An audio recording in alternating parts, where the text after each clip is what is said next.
Dear friends, আজকে আমরা যে আরআরবি গ্রুপ ডির পার্সেন্টেজের পার্ট 1 আলোচনা করেছিলাম, পার্ট 2 আজকে কিছু ইম্পর্টেন্ট কোশ্চেন নিয়ে আলোচনা করব। কয়েকদিন ভিডিও অফিসিয়াল কাজের চাপের জন্য ভিডিও দিতে পারিনি, ঠিক আছে? তো দেখো প্রথমটা। তো দুই প্রার্থীর মধ্যে একটি নির্বাচনে 78% ভোটার তাদের ভোট দিয়েছেন, যার মধ্যে 4% ভোট বাতিল বলে ঘোষণা করা হয়েছে।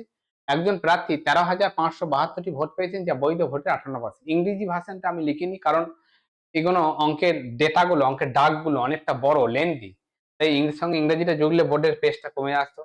সেই কারণে আমি ইংলিশ ভার্সনটাকে দিই। তো ভোট বাতিল ঘোষণা করা হয়েছে। আমার কাছে ইংরেজি এবং বেঙ্গলি ভার্সন বোধ ল্যাঙ্গুয়েজই আছে। যাদের দরকার পিডিএফ আমাকে মেসেজ করবে আমার টেলিগ্রাম চ্যানেল এবং হোয়াটসঅ্যাপ চ্যানেলে, আমি হচ্ছে কি তোমাদের দিয়ে দেবো।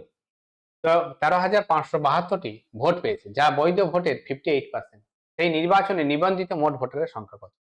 এখন এই নিবন্ধিত মোট ভোটারের সংখ্যা যেটা জানতে চেয়েছে, সেটা আমরা ধরে নিচ্ছি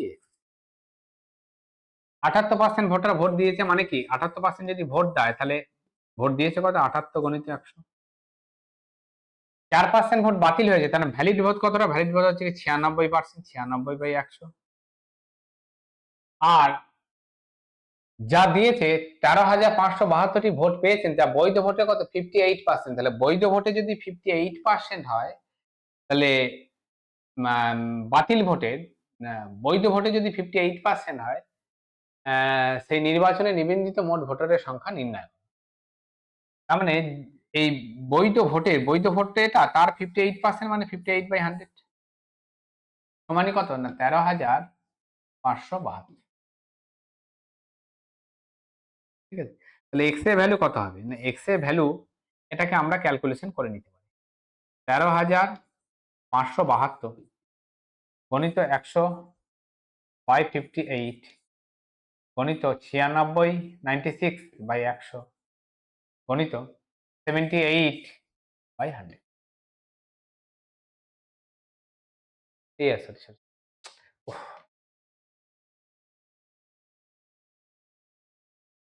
সরি, সরি, 100 হচ্ছে 96 ইন্টু 100 হচ্ছে 78। তো আমরা এটার সঙ্গে এটা ক্যালকুলেট কাটাকুটি করব। যদি কাটাকুটি করি তাহলে কত হবে?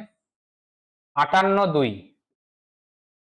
ঠিক আছে, 58/2 কত হবে ক্যালকুলেশন করলে পরে? 58/2, ঠিক আছে, 58/2 116, আর হচ্ছে 16, আর এদিকে তোমার হচ্ছে 19, 197। ঠিক আছে, তাহলে 58/3, 5×3 = 15, আর 3 = 24, 174। 174, এদিকে হচ্ছে গিয়ে 3 23, আর হচ্ছে গিয়ে 32। তাহলে 5 4 20, 8 4 32, 234 হবে। 234, 234 এর সঙ্গে যদি 78 ক্যান্সেল করা হয়, 78 3, এটা 3টা এখানে কেটে যাবে।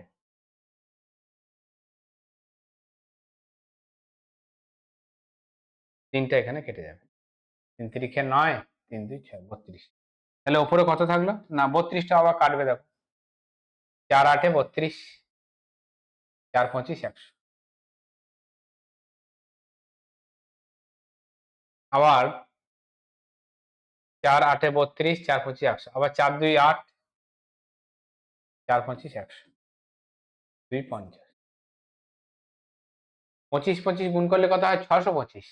625 ইন্টু 5, 625 ইন্টু 50, 625 ইন্টু 50। তো লাস্টে 1 ডিজিট শূন্য আছে, 3টেরই শূন্য রয়েছে। যাই হোক, 5 5 25, 25 5, হাতের 2, 5 2 10 2 12, হাতের 1, 6 5 30 আর 1 31, 31,250।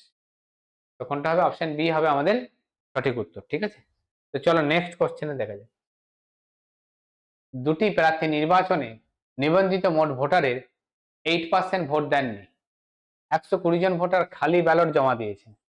প্রদত্ত ভোটের মধ্যে বিজয়ী প্রার্থী 48% নিবন্ধিত ভোটারের সমর্থনে ভোট পেয়েছেন এবং অন্য প্রার্থীর তুলনায় 780টি ভোট বেশি পেয়েছে, মোট ভোটারের সংখ্যা নির্ধারণ করো। ঠিক আছে, তো এক্ষেত্রে অঙ্কগুলোকে তোমরা কিভাবে সলভ করবে দেখো। দেখো এখানেও তাই, মোট ভোটারের সংখ্যাটা তোমরা হচ্ছে কি এক্স ধরে নিতে পারো, এক্স ধরে নিতে পারো। তার মানে এক্স এর 8% ভোট দেয়নি, তার দিয়েছে কত, 92% ভোট দিয়েছে। তার মানে কত হলো, তার মানে এক্স এর 92% মানে কত হলো, 92, 0.92 এক্স ভোট দিয়েছে। তার মধ্যে 120 জন ভোটার খালি ব্যালট জমা দিয়েছে, তার মানে ওটা ভোট নয়। তাহলে 120 জন ভোটার খালি ব্যালট জমা দিয়েছে, তাহলে এই কটা হলো বৈধ ভোট। প্রদত্ত ভোটের মধ্যে বিজয় প্রার্থী ভোট পেয়েছে কত, 48%। তাহলে এর থেকে আবার বিজয় প্রার্থী ভোটটা আমি বিয়োগ দিয়ে দেবো। বিজয় প্রার্থী মানে মোট ভোটটা কত, মোট ভোটটা তো আমি এখানে এক্স ধরে নিয়েছি, তাই না, এক্সটা পাশে লিখি তাহলে গুণ মনে হচ্ছে, মোট ভোট আমি এক্স ধরে নিয়েছি। তাহলে বিজয় প্রার্থী যদি 48% ভোট পায়, তাহলে এক্স এর 48% মানে কত না, 0.48 এক্স ভোট পেয়েছে বিজয় প্রার্থী। তাহলে পরাজিত প্রার্থী ভোট পেয়েছে কত, না এটা মাইনাস করে দিলেই পেয়ে যাবো, পরাজিত প্রার্থী ভোট পেয়েছে এটা, এটা হচ্ছে গিয়ে বৈধ, এটা হচ্ছে কি ভোট দিয়েছে, ভোটের মধ্যে এই ভোট কটা হচ্ছে বাতিল ভোট, তাহলে বৈধ ভোট এ কটা। ঠিক আছে, আর বিজয় প্রার্থী পেয়েছে মোট ভোটের আবার 48%, মানে এই কটা। তাহলে পরাজিত প্রার্থী ভোট পেয়েছে কত, এখান থেকে এটা বিয়োগ দিয়ে দেবো, এখান থেকে এটা বিয়োগ দিলে পরে কত হবে, 8 কয় 12, 4 12, 5, তাহলে 0.54 এক্স মাইনাস 120। এইটা হলো গিয়ে বিজয় প্রার্থী ভোট দিয়েছে অন্য প্রার্থীর তুলনায়, যা 780টি ভোট বেশি। পরাজিত প্রার্থী ভোট পেয়েছে এটা, ঠিক আছে, পরাজিত প্রার্থী ভোট পেয়েছে এটা, বিজয় প্রার্থী ভোট পেয়েছে এটা। ঠিক আছে, তাহলে বিজয় প্রার্থী ভোট থেকে আমি যদি পরাজিত প্রার্থীর ভোটটা যদি আমরা হচ্ছে বিয়োগ দিয়ে দিই, তাই না, এখানে কত হচ্ছে এটা, 48, 8 কয় 12, 4 12, হাতের 1, 4 1 5, ও এটা তো হচ্ছে 44 হবে, সরি এটা 44 হবে,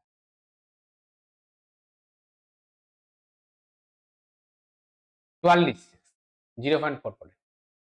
তাহলে এখান থেকে এটা হচ্ছে যে জিতেছে সে পেয়েছে, যে হেরেছে সেই ভোটটা পেয়েছে।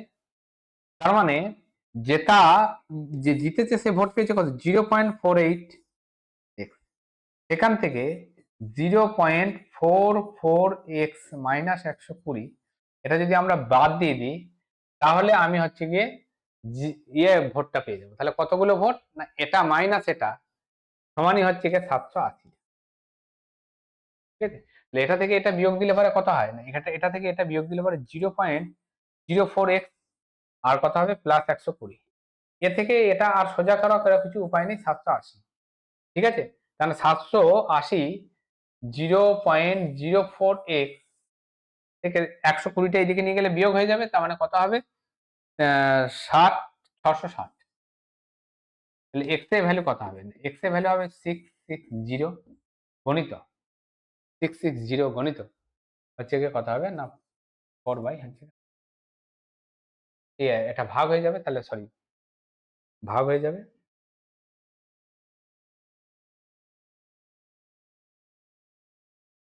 তাহলে কত হবে 100/,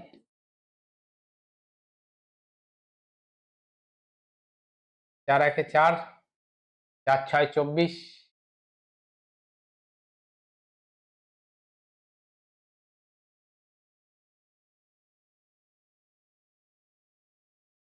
কত হবে এটা কাটাকুটি করলে,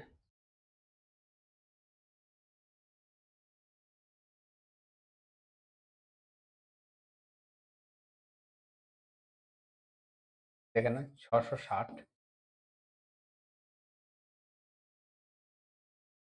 4 1 4, 4 6 24, 2 কুড়ি 4 5, দুটো শূন্য আছে, 16,500।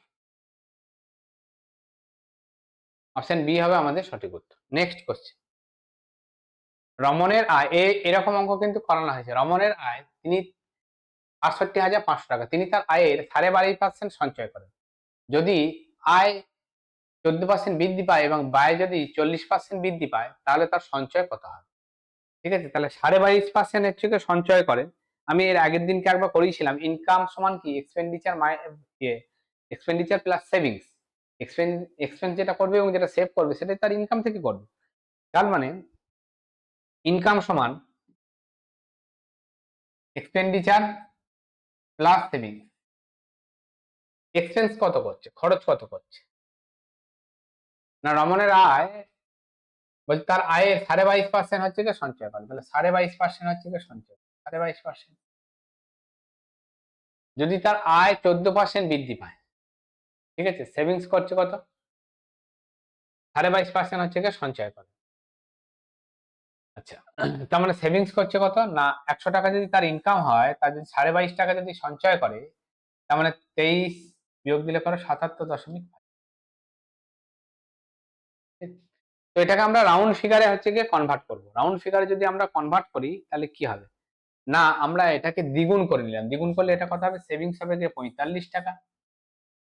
এটা কত হবে, না এটা দ্বিগুণ করলে পরে কত হবে, না 7 2 14 আর 1 15, 5 হাতের 1, 7 2 14 আর 1 15, 155। আর এটা কত হবে 200।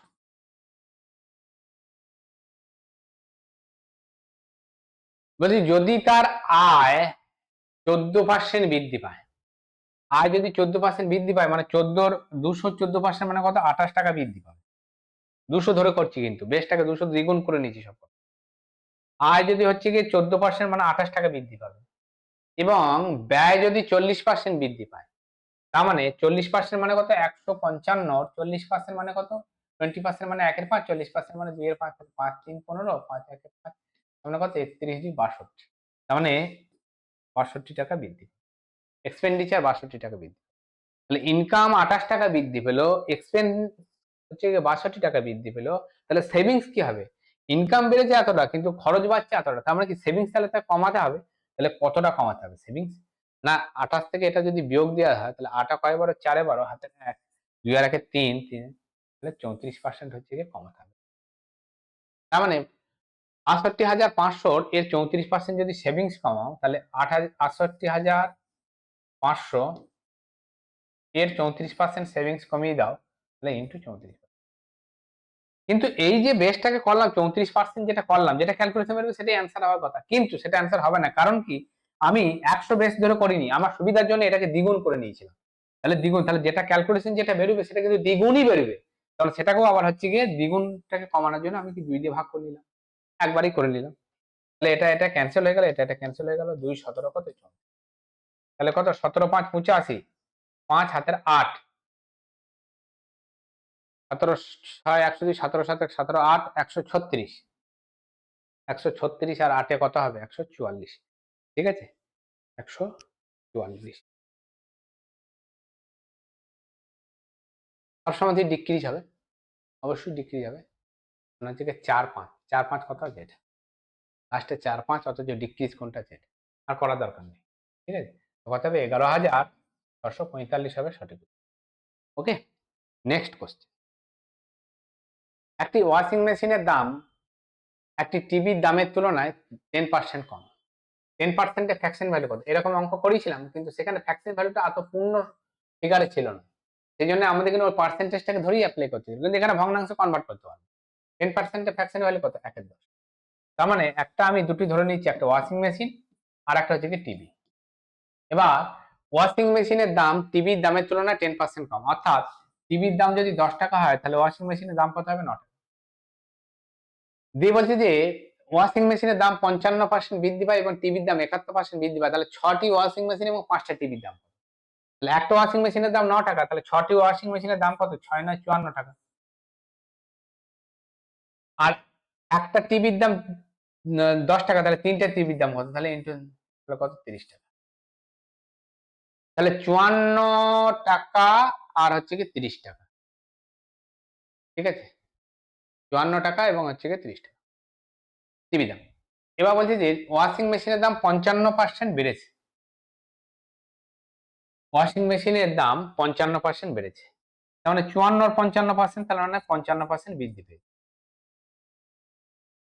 আর এটা কি বলেছে, টিভির দাম 71% হ্রাস পেয়েছে, তাহলে 71% কমেছে।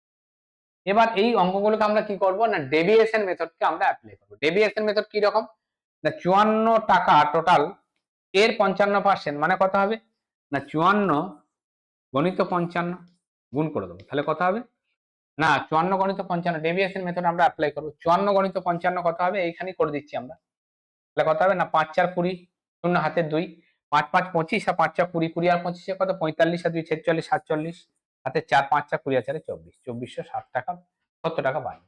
আর এটা কত হবে 3 1 3 আর হচ্ছে কি 3 7 কত 21, তাহলে এত টাকা কমবে। তার মানে এত টাকা বৃদ্ধি পাবে আর এত টাকা কমবে, ঠিক আছে, এত টাকা বৃদ্ধি পাবে এবং এত টাকা কমবে। তাহলে টোটালের ওপর কি হবে না টোটালের ওপর হচ্ছে কি 2400 হচ্ছে কি 70 টাকা দাম বাড়বে, আর হচ্ছে কি 2130 টাকা দাম কমবে, ঠিক আছে, মাইনাস করে দিলাম। ডেভিয়েশন মেথড কি না এটাকে আর এটাকে আমরা যোগ করব। এখানে কত আছে 54 আর এখানে কত আছে 30, 54 আর 30 কত হবে 54 আর 30 ঠিক আছে 84, তাহলে এটাকে বিয়োগ করে দাও। 0 3 আর 7 4 7 3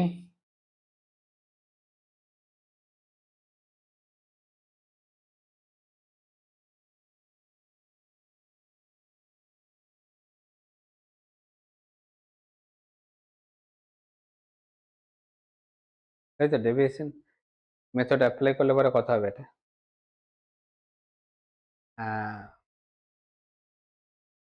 5 5 25 25 আর 4 29, সরি এটা 2970 2970 2970 2970, তার মানে এটা বিয়োগ করলে পরে কত হবে না এটা বিয়োগ করলে হবে 2970,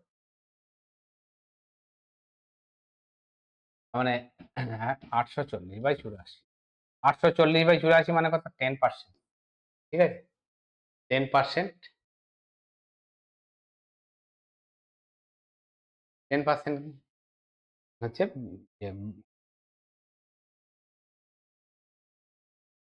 ইনক্রিজ বাই 10%।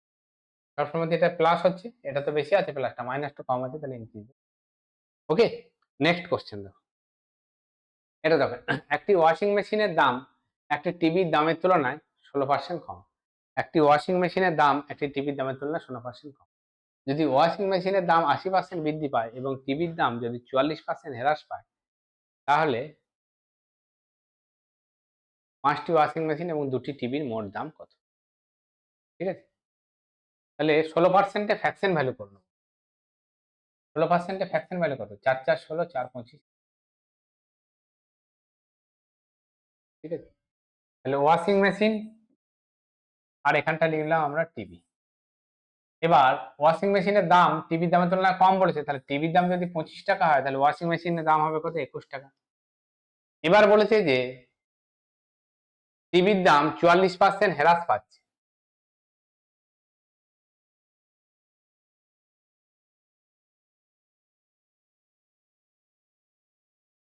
টিভির দাম 44% হ্রাস পায়, তাহলে 5টি ওয়াশিং মেশিন এবং 2টি টিভি মোট দাম, ঠিক আছে। ওয়াশিং মেশিনের দাম 80% বৃদ্ধি পায় এবং টিভির দাম 40%, আচ্ছা 5টি ওয়াশিং মেশিন, তাহলে ওয়াশিং মেশিন 5, তাহলে আগে 5টা এটা গুণ করি তারপর দেখছি ওখানে কি, তাহলে 5 1 5 5 2 10 105। আর টিভির দাম টিভি কত 2টি টিভি, তাহলে 2টি টিভি মোট দাম কত না 2টি টিভি হচ্ছে মোট দাম হচ্ছে। এবার বলেছে যে ওয়াশিং মেশিনের দাম 80% বৃদ্ধি পেয়েছে, তার মানে প্লাস 80% বাড়লো, তাহলে মোটের ওপর বাড়লো কত ডেভিয়েশন মেথড যদি অ্যাপ্লাই করি তাহলে কত বাড়বে না 8 5 40 8 8 8 8400, আর এটা 50% হ্রাস পেয়েছে, তাহলে এটা কত পার্সেন্ট না সরি 44% হ্রাস পেয়েছে, তাহলে 44%, তাহলে এটা গুণ করলে পরে কত হবে না এটা গুণ করলে পরে হবে 5 4 20 শূন্য হাতে 2 5 4 20 আর 2 22, ঠিক আছে এতটা হ্রাস পাচ্ছে। তাহলে ওয়াশিং মেশিনের দাম এতটা বাড়ছে এবং টিভির দাম হচ্ছে কি 2200 হচ্ছে কমছে, তাহলে দামের শতকরা কিরূপ হচ্ছে কি পরিবর্তন হবে। তাহলে ডেভিয়েশন মেথড আপনারা অ্যাপ্লাই করবো, মোট বাড়লো 8400 আর এটা হচ্ছে 2200 বাই এই দুটোকে যোগ করব, এই দুটোকে যোগ করলে 105 আর হচ্ছে গিয়ে 50 এর কত 105, এই দুটোকে বিয়োগ করলে পারে কত হয় 0 0 2 হয় হচ্ছে 100,